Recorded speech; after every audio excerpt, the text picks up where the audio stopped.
युद्ध समाप्त नहीं हुआ, वो बस थमा है, एक लंबी सांस की तरह। पाताल लोक की धूल अभी भी कांप रही है।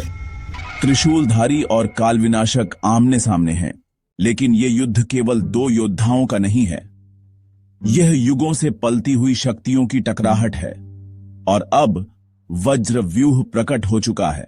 8 राक्षस योद्धा, जानवरों की खोपड़ी जैसे मुखौटे, आग लोहे के कवच, हर एक में छिपी है एक प्राचीन विनाशकारी शक्ति। यह वज्र व्यूह है जो देवताओं को भी बांध चुका है। पर त्रिशूलधारी, वो शिव का संकल्प है और उसके त्रिनेत्र से बहती है रोशनी जो अंधकार से नहीं डरती। जब काल आगे बढ़े तो शिव की शक्ति भीतर जागती है। त्रिशूलधारी का त्रिशूल अब देवास्त्र बन चुका है।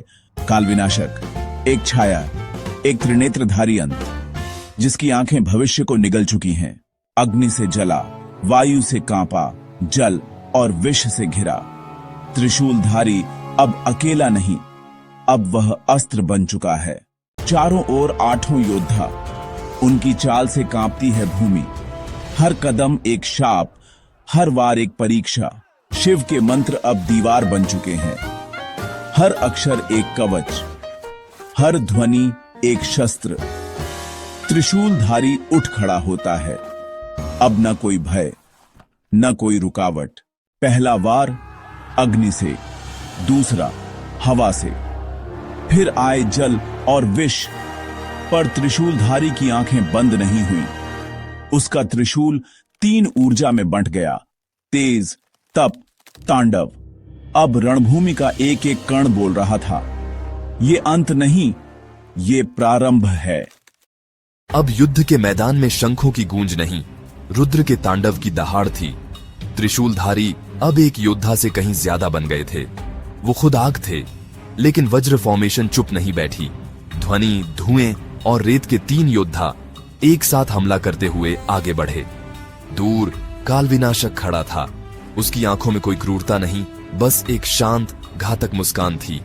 अचानक त्रिशूलधारी के अंदर एक महिला की आवाज गूंजी, तुम अकेले नहीं हो।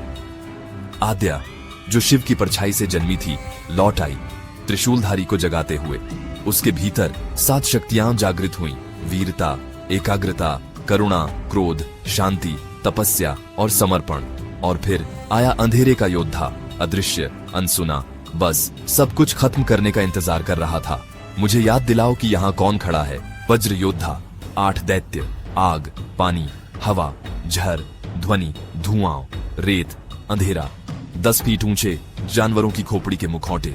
कालविनाशक गर्जा, अभी रुक जाओ त्रिशूलधारी, तुम्हारा अस्तित्व खत्म हो जाएगा। त्रिशूलधारी ने जवाब दिया, जो विनाश से डरते हैं वे नहीं।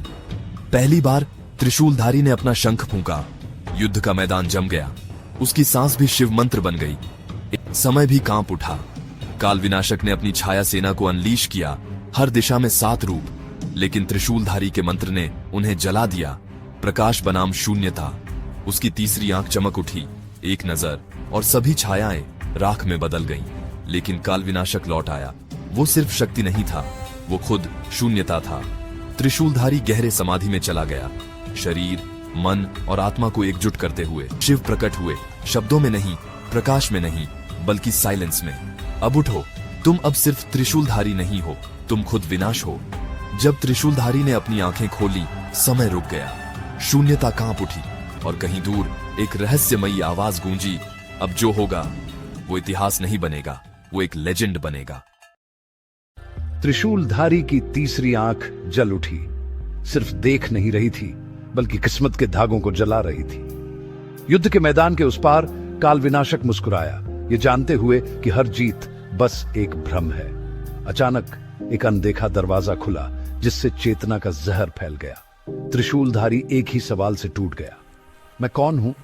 लेकिन जैसे ही उसकी अंदरूनी जंग बाहर निकली, आद्या के कोमल हाथ ने उसके तूफान को शांत कर दिया, जिससे सभी लोगों में कंपन हुआ। उस स्पर्श से हकीकत का संतुलन बदल गया। सच सामने आया।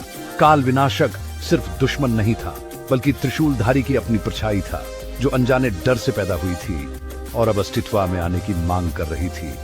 एक पल की हार में उसने अपने अंधेरे को गले लगा लिया। सन्नाटा छा गया, सब कुछ शांत हो गया। कोई विजेता नहीं, बस एक विशाल चमकता हुआ शून्य। इस शांति से एक नई दुनिया की शुरुआत हुई, जो अतीत, वर्तमान या भविष्य से परे थी। भौकाली दुनिया का अगला दौर शुरू हो गया। याद रखें, जो खुद को जानता है वो सब कुछ जानता है। हमसे जुड़ें, अगली कहानी जल्द ही शुरू होगी।